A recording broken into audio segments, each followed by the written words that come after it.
तो चलिए शुरू करते हैं। Good morning everyone, welcome back to my YouTube channel. तो आज हम बात करते हैं congenital heart disease is the most important topic of the paediatric in BSc nursing part third.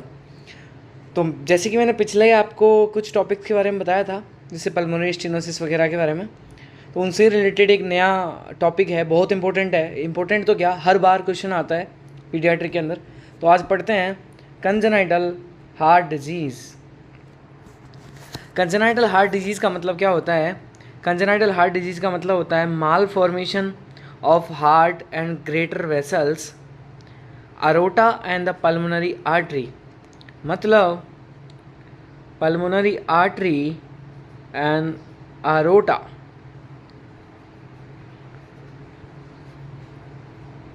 का माल फॉर्मेशन। तो malformation of the heart है, माल formation हो जाएगा हार्ट के अंदर एंड ग्रेटर वेसल्स के अंदर, पर अरोटा एंड पल्मोनरी आर्टरी जो कि ग्रेटर वेसल्स के अंदर काउंट की जाती हैं। अब बात करते हैं हम इंट्रायूटेराइन लाइफ क्या होती है। इंट्रायूटेराइन लाइफ होती है कि 1 से 2 वीक के अंदर जो हम बोला जाता है उसको बोलते हैं ओवम, और 2 से 8 वीक के बीच के बोला जाता है उसको एम्ब्रियो बोलते हैं। 9 टिल बर्थ फीटस बोलते हैं। अब बात करते हैं हम प्लेसेंटो फीटल ब्लड सर्कुलेशन की, जिसके अंदर क्या होता है। ये जो आपको डायग्राम है, यहाँ जो आपको डायग्राम सीन हो रहा है, ये थोड़ा आपको कॉम्प्लिकेटेड लगेगा, तो इसलिए समझ नहीं आ पाएगा। तो मैं वैसे ही आपको नॉर्मल तरीके से समझा देता हूँ कि total 500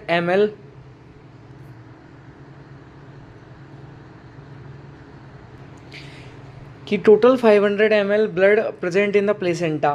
Initially 2 umbilical vein found in the, but after 4 month the right umbilical vein जो होती है वो disappear हो जाती है। बात करते हैं कि 2 umbilical artery are found. First part that get blood is liver in baby before entry in the heart, क्योंकि जो लिवर के अंदर ही सबसे पहले ब्लड एंटर होता है बेबी के अंदर, क्योंकि ये क्या है, हाईएस्ट O2 जो पाई जाती है ना बेबी के अंदर। एक टर्म, प्री टर्म और पोस्ट टर्म बेबी जो होता है, कोई सा भी बेबी हो, उसके अंदर सबसे ज़्यादा ऑक्सीजनेटेड ब्लड जो मिलता है वो लिवर के अंदर मिलता है। 2 वेन जॉइन डक्टस विनोसस, जिसके अंदर हम बात करें तो IVC umbilical vein, inferior vena के vein umbilical vein, and 2 artery जो ज्वाइन करती हैं उसको वो डक्टस आर्टीरियोसस के अंदर होती हैं, जिसमें descending aorta and pulmonary artery कोज की जाती है। अब 2/3 of the blood is pass from the right atria to left atria via foramen of oval.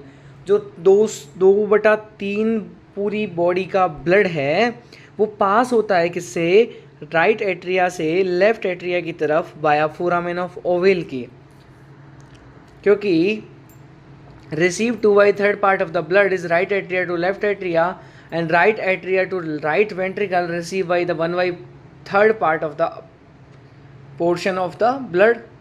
ठीक है, अब बात करते हैं हम बिफोर बर्थ की। Pulmonary vein work as a vein mean the carry CO2 और deoxygenated blood from the lungs to the heart. मतलब कि जो पल्मोनरी वेन होती है ना वो क्या करती है, अब बिफोर बर्थ की बात कर रहे हैं हम, वर्क करती है कैरी द CO2 या deoxygenated blood from the lungs to the heart, and pulmonary artery work as a carry the oxygenated blood to the lungs. Ascending aorta have a no minimizing of the blood, so it carry the more oxygenated blood. Ascending aorta जो होता है, जो most carry करता है किसको, oxygenated blood को। अब बात करते हैं हम कि lungs get O2 blood from the right side of the heart. Lungs जो होता है ना वो ऑक्सीनेटेड ब्लड कहाँ से लेता है, right side of the heart से लेता है। बिफोर बर्थ अम्लाइकल आर्टरी जो होती है, आफ्टर बर्थ के बाद अम्लाइकल लिगामेंट में चेंज हो जाती है। अब बात करते हैं हम कि जो अम्लाइकल आर्टरी है वो चेंज हुई किसके अंदर, अम्लाइकल लिगामेंट के अंदर, और अम्लाइकल वेन जो होगी वो चेंज होगी किस में, लिगामेंटम टीयर्स में। ठीक है साहब, अब बात कर ली हमने। अब हम बात करें कि डक्टस आर्टीरियोसस चेंज होगा लिगामेंटम आर्टीरियोसम में, और डक्टस वीनोसस जो होगा वो चेंज होगा लिगामेंटम वीनोसस में। सीधी सी बात है। 21 days foetal circulation, 6 week require for the full foetal circulation. अब इसके कोजेज़ क्या क्या आते हैं? कोजेज़ हम जानते हैं कंजेनाइटल है, बाई बर्थ से स्टार्ट होगा या बिफोर बर्थ से स्टार्ट होगा, तो इडियोपैथिक कोज है, कोई इसका पता नहीं है कि इसका मेन कोज क्या हो सकता है। रिस्क फैक्टर क्या क्या है? हेरिडिटी हो सकती है, जेनेटिक क्रोमोसोमल हो सकता है, आसपास के एनवायरनमेंट की वजह से प्रीनेटल एनवायरमेंटल हो सकता है।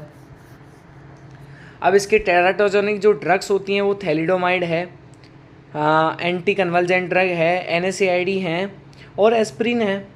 रिस्क फैक्टर फॉर मदर के रिस्क फैक्टर में क्या है? एज क्या है? 18 एज से कम और 35 एज से ज़्यादा में डिसऑर्डर होने के संभावनाएं मोर चांस वेरी करते हैं। ड्रग्स लेना ड्यूरिंग द प्रेगनेंसी में, जो प्रेग्नेंट लेडीज़ है वो ड्रग्स ले रही है, स्मोकिंग कर रही है, इन्फेक्शन है, वायरस बैक्टीरियल रूबेला इन्फेक्शन है। अब बात करते हैं हम कि जो महिला है वो क्रोनिक डिसऑर्डर से, जैसे थायराइड डिसऑर्डर है उसको, डायबिटिक मेलाइटस टाइप फर्स्ट है, कार्सिनोमा है, हाइपरटेंशन, कार्डियक प्रॉब्लम है उसको, इनकी वजह से हो सकती है। Pregnancy induce hypertension, eclampsia. Pregnancy induce hypertension को क्या बोलते हैं हम? एक्लेम्शिया बोलते हैं। हार्मोनल ड्रग्स हैं भाई, हार्मोनल ड्रग्स हैं, हार्मोनल ड्रग्स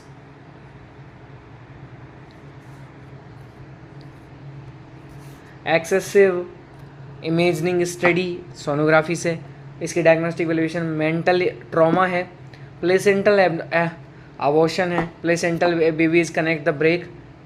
प्लेसेंटा और जो बेबी के बीच में जो कनेक्शन है, प्लेसेंटा क्या होता है? एक main connection of the part of the baby होता है, जो उसको भोजन, एक्सक्रीशन, सारे मामले प्लेसेंटा के थ्रू ही होते हैं।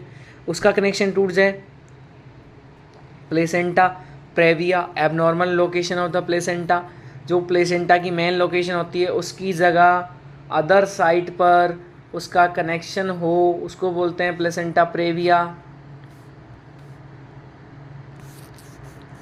अब बात करते हैं हम कॉन्सेग्यूअस मैरिज, कंजेनाइटल हार्ट डिजीज़। सबसे पहला टाइप आता है कंजेनाइटल हार्ट डिजीज़, जो on the basis of the symptoms के अकॉर्डिंग होता है, जिसमें acyanotic heart disease, cyanotic heart disease and obstructive heart disease congenital heart disease के अंदर आते हैं। एसाइनोटिक हार्ट डिजीज़ के अंदर आर्टेरियल सेप्टल डिफेक्ट आता है, egestion systolic murmur, ventricular septal defect आता है, पेशेंट डक्टस आर्टेरियोसिस आता है, एंडोकार्डियल कुशन डिफेक्ट या आर्ट्रियो वेंट्रिकुलर कैनाल जिसे बोलते हैं हम, वो आता है। अब बात करते हैं हम साइनोटिक कंजेनाइटल हार्ट डिजीज़ के अंदर, कि साइनोटिक कंजेनाइटल हार्ट डिजीज़ के अंदर कौन आता है? साइनोटिक कंजेनाइटल हार्ट डिजीज़ के अंदर क्या आता है? टेट्रालॉजी ऑफ फोलेट आता है, जिसके अंदर 4 डिफेक्ट देखने को मिलते हैं। सीधी सी बात है, राइट वेंट्रिकुलर हाइपरट्रोफी है, पल्मोनरी स्टेनोसिस है, सारे 4 डिफेक्ट हैं। TOF का मतलब ही यही होगा, बर्थ एनोमली है, वेंट्रिकुलर सेप्टल डिफेक्ट है, सीधी सी बात है, और एक्स्ट्रा पोजीशन ऑफ द अओर्टा है, ट्राइकस्पिड एट्रीशिया है, ट्रंकस आर्टेरियोसिस है, transposition of the greater artery है, और total anomalous pulmonary Venus connection TAVPS है। अब बात करते हैं ऑब्स्ट्रक्टिव कंजेनाइटल हार्ट डिजीज़ की, जिसके अंदर आता है coarctation of aorta, aortic valve stenosis, pulmonary valve stenosis, mitral valve stenosis. ये इसकी कंडीशन है। आपको लगा होगी एकदम से रामायण बाँच दी, अब ऐसा भी नहीं है कि एकदम से रामायण गा दी हो। हम धीमे धीमे पर्टिकुलर एक एक चीज़ को समझेंगे, उसके बाद ही हम किसी मुद्दे पर आएंगे। सबसे पहले हम बात करते हैं और hypoplastic left heart syndrome, usually complications होते हैं इसके। स्मिंजर सिंड्रोम जो होता है उसके अंदर बाईवैलेंट हाइपरट्रॉफी होती है, जो कि वेंट्रिकुलर सेप्टल डिफेक्ट के अंदर देखा जाता है। Only the bivalent hypertrophy seen in the ventricular septal of the acyanotic congenital heart disease. समझ रहे हो आप? सबसे पहले हम टॉपिक स्टार्ट करते हैं असाइनोटिक हार्ट डिजीज़, जो shunting of the blood from the left to right, क्योंकि लेफ़्ट साइड प्रेशर ज़्यादा होगा अरोटा में और पल्मोनरी आर्टरी की तरफ प्रेशर कम होगा। अब बात करते हैं हम ASD।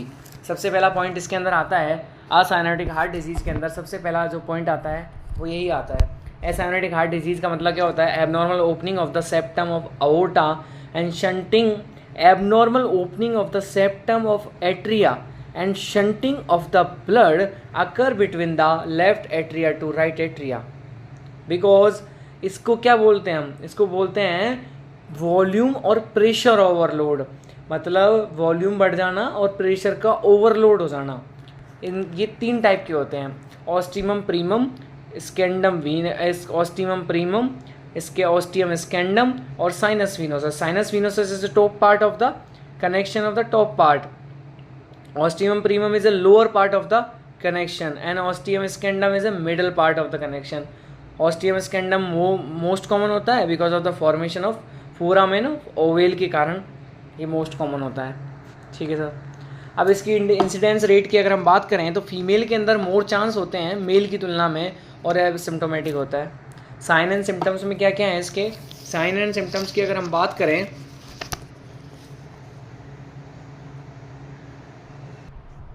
इसके अंदर क्या होगी? राइट वेंट्रिकुलर हाइपरट्रॉफी होगी और हम जानते हैं इसके 3 टाइप्स होते हैं। 3 टाइप्स की अगर हम बात करें, अब हम बात करते हैं क्लिनिकल मैनिफेस्टेशन या साइन सिम्टम्स की बात करें। फेलियर टू द थ्राइव है, ग्रोथ रिटार्डेशन है और एरेक्शनल डिस्पीनिया है, फटीग होगी, वीकनेस होगी, लिथार्जिक होगा और रिक्यूरेंट रेस्पिरेटरी इन्फेक्शन होगा, हाइपोटेंशन होगा, एक्टिविटी इंटॉलरेंस होगा, टैकीकार्डिया, ओलिगोयूरिया होगा, पेल स्टूल, कूल एक्सट्रीमिटीज़ होंगी, डिक्रीज द पेरिफेरल पल्सेस होगा। सीधी सी बात है। कॉम्प्लिकेशंस में क्या है? कंजक्टिव कार्डियक फेल्योर है, सीधी सी बात है। इनफेक्टिव एंडोकार्डिटिस है, इनफेक्टिव एंडोकार्डिटिस है, पल्मोनरी आर्टेरियल हाइपरटेंशन है। अब हम बात करते हैं पैथोफिजियोलॉजी की। तो पैथोफिजियोलॉजी के अंदर सबसे पहले बात करते हैं हम कि due to the etiological risk factor, idiopathic होता है, जिसकी वजह से क्या होगा? Abnormal opening of the septum of the between the arteria, क्योंकि हमने क्या कहा? Abnormal opening between the arteria and the blood from the left to right, shunting होगी। तो शंटिंग जो होगी वो कहाँ से कहाँ होगी? शंटिंग होगी blood from the left atria to right atria, जिसकी वजह से 2 कंडीशन फॉलो होंगी।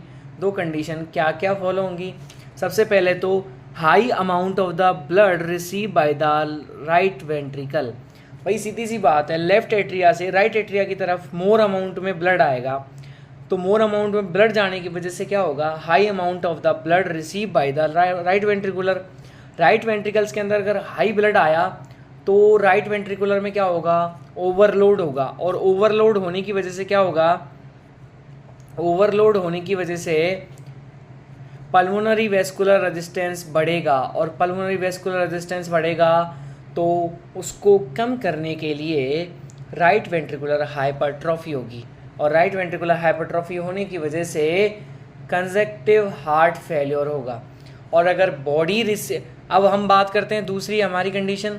दूसरी कंडीशन में क्या है कि लेफ्ट आर्टरिया जो होगा वो दे रहा है ब्लड मोर अमाउंट उसमें राइट एट्रिया को, अब तो लेफ्ट एट्रिया से लेफ्ट वेंट्रिकल की तरफ low amount of the blood pass होगा, तो जो अरोटा होगा वो कैरी करेगा less amount of the blood to the body, and body क्या करेगी? रिसीव करेगी less amount of the blood, जिसकी वजह से फेलियर टू थ्राइव होगा। सीधी सी बात है। इसकी पैथोफिजियोलॉजी बहुत सीधी है अगर तरीके से समझा जाए।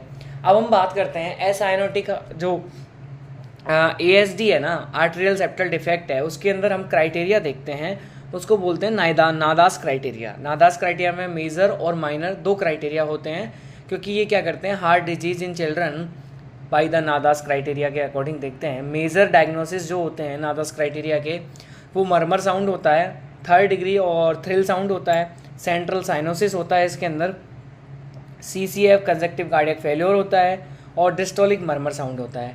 जबकि जो माइनर क्राइटेरिया होता है, माइनर डायग्नोसिस होता है नादास क्राइटेरिया का, उसमें चेस्ट एक्सरे है, एबनॉर्मल ECG है, एबनॉर्मल BP है, एबनॉर्मल S साउंड होगा, और murmur less than 3rd degree equal sound होगा। और जो नादास क्राइटेरिया है उसका जो रेशियो होता है मेजर एंड माइनर का, जो require for the congenital heart disease diagnosis, जो कंजेनाइटल हार्ट डिजीज़ का जो डायग्नोसिस होता है ना, उसके लिए उसके लिए मेजर और माइनर जो नादास क्राइटेरिया है उसको यूज़ किया जाता है। समझ रहे हो आप मेरी बात? अब बात करते हैं हम डायग्नोसिस ऑफ द ऐसे आर्टेरियल सेप्टल डिफेक्ट के बारे में। सबसे पहले अस्कल्टेशन करेंगे, हम अस्कल्ट करेंगे तो मरमर साउंड सुनाई देगा हमें, सिस्टोलिक साउंड अपीयर होगा at the upper part of the left external border. Upper part of the left external border पर हमें मरमर साउंड सुनाई देगा। चेस्ट एक्सरे करेंगे तो शो हाइपरट्रॉफी सुनाई देगी। हाइपरट्रॉफी तो हमने देखी है। एबनॉर्मल S2 साउंड मेनली सुनाई देगा जो कि fixed wide and single continuous होगा। कंटिन्यूस एबनॉर्मल S2 साउंड सुनाई देगा हमें। 2D इको करवाएंगे हम, कार्डियक कैथेटराइजेशन करवाएंगे, यूजुअली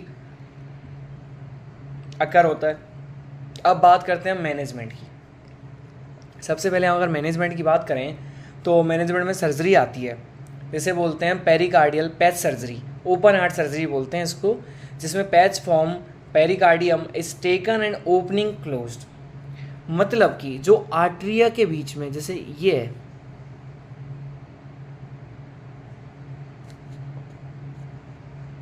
ये कोई हार्ट चैम्बर है,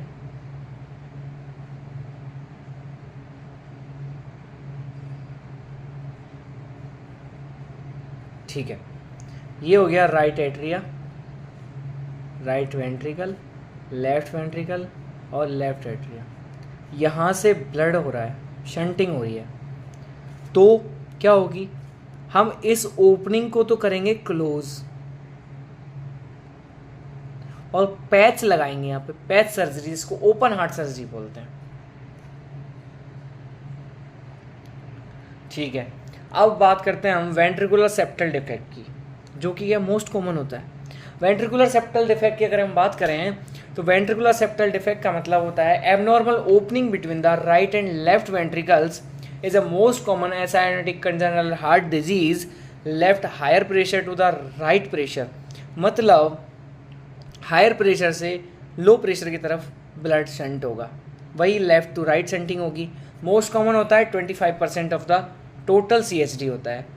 अब इसमें जो इसके कॉम्प्लिकेशंस होते हैं ना, वो कॉम्प्लिकेशंस में क्या क्या आता है, उस कॉम्प्लिकेशंस में आता है पहला फिनाइल कीटोन्यूरिया, फिर दूसरा आता है फीटल एल्कोहलिक सिंड्रोम, तीसरा आता है फीटल हाइडेंटोइड सिंड्रोम, जिसे एंटी कन्वर्जेंट ड्रग की वजह से होता है। ये इसके वो होते हैं। और इसके अंदर क्या होता है कि जो ट्राइसोमी 13 क्रोमोसोम की होती है, उसके अंदर ASD, VSD और PDA तीनों होते हैं, जबकि 18 क्रोमोसोम की जो ट्राइसोमी होती है उसके अंदर only on the ventricular septal defect देखने को मिलता है।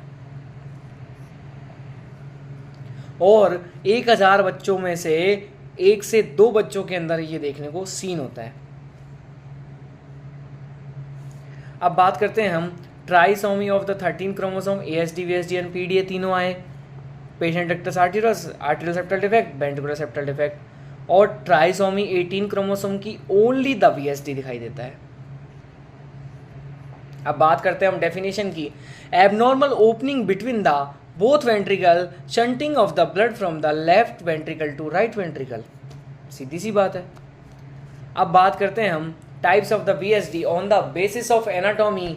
एनाटॉमी के बेसिस पे, मेम्ब्रेन के बेसिस पे, मेम्ब्रेन इन्वॉल्व होती है। दूसरा पेरी मेम्ब्रेनस मस्कुलर लेयर पे, मस्कुलर लेयर पे क्या है, inlet muscular VSD, muscle involve है, outlet muscular VSD and trabecular muscular VSD। तीसरी बात करते हैं हम किसके, पेरी मेम्ब्रेनस के बेसिस पे। पेरी मेम्ब्रेनस के बेसिस पे क्या है, पेरी मेम्ब्रेनस के बेसिस पे क्या है कि both membrane and muscle and membrane दोनों इन्वॉल्व होती हैं उसके अंदर, जिसमें perimembranous inlet VSD, perimembranous outlet VSD और पेरी मेम्ब्रेनस ट्रेबिकुलर VSD तीनों होती हैं।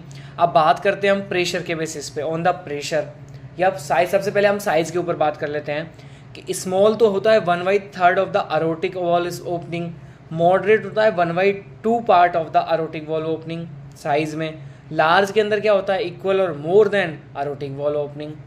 अब प्रेशर के बेसिस पे बात करें तो रेस्ट्रिक्टिव, मॉडरेट रेस्ट्रिक्टिव और नॉन रेस्ट्रिक्टिव।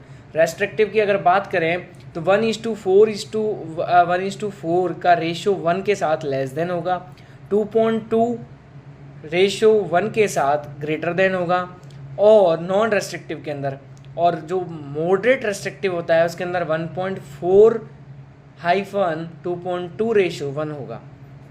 अब हम देखते हैं कि जो QP और QS क्या होता है। QP का मतलब होता है पल्मोनरी सर्कुलेशन, और उसका मतलब होता है सिस्टमिक सर्कुलेशन। जो ये होता है irrespective to age and disease, और रिक्वायर किसके लिए हम करते हैं, सर्जरी के लिए इनका रेशियो रिक्वायर करते हैं, जो 2:1 का रेशियो आता है। मीन सर्जरी का मतलब at the point immediate surgery must be perform. अगर ये रेशियो आता है तो हम सर्जरी को परफॉर्म कर सकते हैं। अब बात करते हैं हम साइन एंड सिम्टम्स की। इस्मिंजर सिंड्रोम, तो कॉम्प्लिकेशंस होता है किसका, वेंट्रिकुलर सेप्टल डिफेक्ट का, जिसके अंदर बाईवेलेंट हाइपरट्रॉफी देखी जाती है। Right ventricular hypertrophy, left ventricular hypertrophy, reshunting of the blood from the right ventricle to the left ventricle. जो इस्मिंजर एक ऐसा सिंड्रोम है, only the syndrome which is seen in the ventricular septal defect to found the biventricular hypertrophy. The blood is shunted by the right ventricular to the left ventricular because of mean just as now to the left ventricular to the right ventricular normal shunting of the blood by the ventricular septal defect of the acyanotic congenital heart disease. LVH और RVS दोनों देखे जाते हैं, only occur in VSD. अब इसकी बात करें, failure to thrive है, fatigue of the same as ASD की तरह है, मैंने lead the cyanosis during the Eisenmenger syndrome की वजह से साइनोसिस देखा जाता है, क्योंकि सीधी सी बात है अगर बाईवेलेंट सेंटिंग होगी तो। इसकी पैथोफिजियोलॉजी अगर हम बात करें कि इसकी पैथोफिजियोलॉजी के बारे में कुछ चीज़ें बात करें हम, तो इसके कॉम्प्लिकेशंस देख लेते हैं पहले। कॉम्प्लिकेशंस में कंजेक्टिव कार्डियक फेलियर होगा, सीधी सी बात है, कंजेक्टिव कार्डियक फेलियर होगा, इनफेक्टिव एंडोकार्डिटिस होगा, inflammation of the heart wall होगा, लाइनिंग ऑफ द हार्ट, सीधी सी बात है। अब पैथोफिजियोलॉजी इसकी बहुत सीधी है, इसकी पैथोफिजियोलॉजी हम खुद बना सकते हैं। कैसे? Due to the aetiology, risk factor वही फीटल एल्कोहलिक सिंड्रोम और हाइडेंटोइड सिंड्रोम, और ट्राइसोमी ऑफ द 18 क्रोमोसोम की होती है, जो हमने यहाँ देखा था। इसका मैन जो हमने देखा था वो तो मैन यही देखा था हमने। इसकी कॉम्प्लिकेशंस में फिनाइल कीटोन्यूरिया है, फीटल एल्कोहलिक सिंड्रोम है, fetal हाइडेंटोइड syndrome anti convulsant drug की वजह से। अब बात करते हैं हम इसकी पैथोफिजियोलॉजी के बारे में।